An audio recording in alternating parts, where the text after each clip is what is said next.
This month, I carefully apply some tape, then remove it with similar diligence.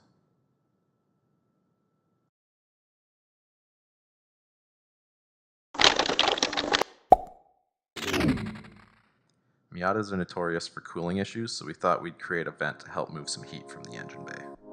We started in Illustrator this month, taking a tracing, and we took a photo so we could kind of get the scaling right. And then we're actually drawing our shape in Illustrator just because I prefer the pen tool. It's a little bit easier to make the curve around the bottom edge, etc. So we make half our shape, mirror it into our full shape, and then we export that as a DXF and bring it into Fusion 360, where it's much easier to round off the hard corners and set offsets from the line and stuff like that.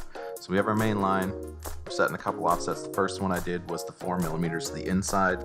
I extruded that up and then printed it out as a reference shape, so I took it to the car and just double checked that everything was the right size, which it happened to work first time, but if it didn't, it gives me a reference point to make small adjustments here and there just to make it fit perfectly. So diving into it, we extrude the outer lip up. It gives us a nice bounding box to see where we're working, and then we have to add some geometry for the louvers. So with this, we took a spline, drew it up, offset it, connected both ends, and then patterned it across. There isn't anything really special about the shape. I just drew it based on wanting to keep the rain out, still have the opening, and also set it up so that it can print unsupported if need be. Once we have it all together, we can extrude these out, but we still need them to fit within the bounding box of our vent shape. So for that, we need to add another plane, project and draw a couple profiles, and we're going to use these two profiles to make our louvers fit the shape and enclose them and attach them to the vent. So here in our first loft, we did an intersection loft with our louvers and the inside of our profile to cut them so that they fit within that bounding shape that we created in our first step. Now that that's done, we need to close off these edges because A, it's not going to print like that, and B, they're just going to break off. So we use our second profile and we loft that, and that creates this nice closed shape. But we still have this awkward lip kicking around, so we're going to address that in a minute here. Now we're going to go back to our original sketch. We are going to extrude that upper profile just to cut off that excess, make everything look nice and pretty and fit together.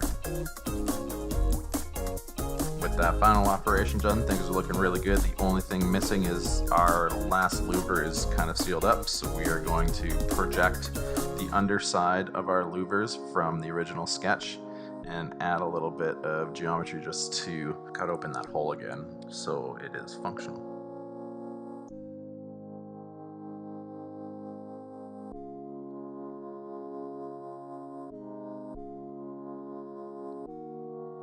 With that done, the last step is to create some mounting holes. So we projected a sketch again, put in some reference geometry, put in 3.2mm holes because we're using 1/8 pop rivets, and we extrude them through. Now our vent is ready to go. We could stop there, but there's one last thing we're going to do. That 4mm offset we set earlier, we're going to use that to create a cutting guide that we can trace around so that the hole that we make in the hood is exactly the size of the inside of our vent. So we have our nice little handy guide here, and we'll show you how we make use of that later. Now it's time to send everything to the printer.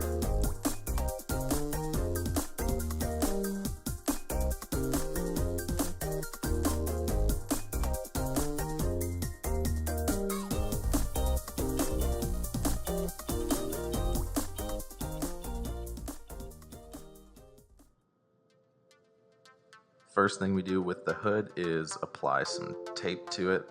This protects the paint along the edge of the cut line.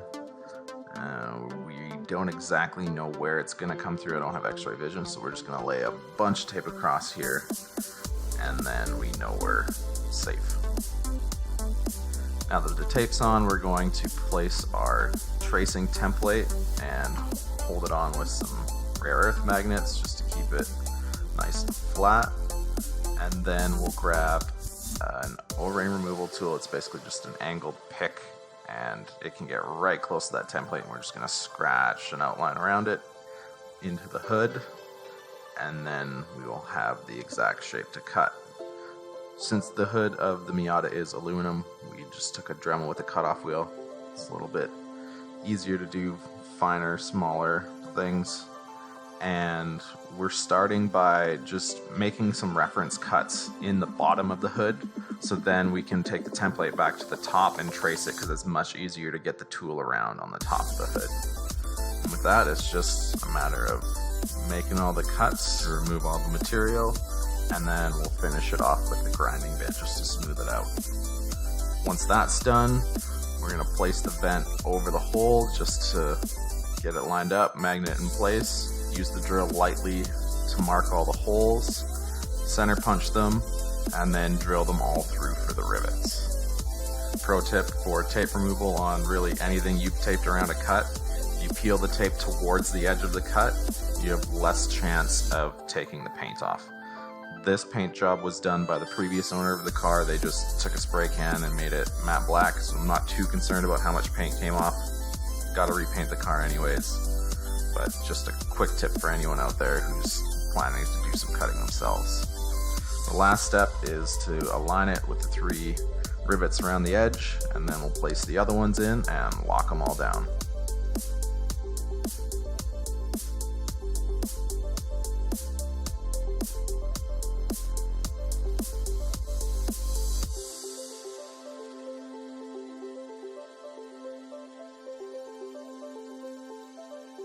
We really wanted to get some rolling shots with the GoPro, but we couldn't find the suction cup mount in time.